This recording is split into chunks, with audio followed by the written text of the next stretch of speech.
संगे सुते ना सके। अगिया जवनिया के बुते ना सके, से जिया पसैया संगे सुते ना सके। दुख बुझी ना दयाबई हमार के,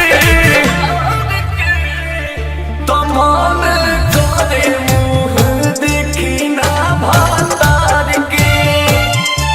रोजे सुता तानी छुछे मन मार के, तमान करे मुँह देखी ना भातार के। रोजे सुता तानी छुछे मन मार के, हो मन करे मुँह देखी ना भातार के। हो रोजे सुता तानी छुछे मन मार के।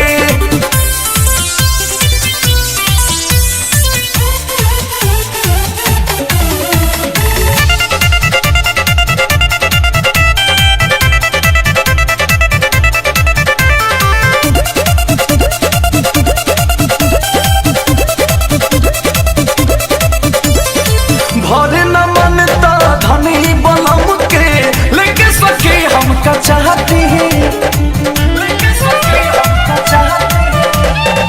दिला शराब बाप पियावा के लहगो, होखे जवानी होकर माटी। धोई दे तरुआ मोर जार के, तमान करे मुँह देखी ना भातार के। रोजे सुता तानी छुछे मन मार के, तमन करे मुँह देखी ना भातार के। रोजे सुता तानी छुछे मन मार के, हो मन करे मुँह देखी ना भातार के। हो रोजे सुता तानी छुछे मन मार के।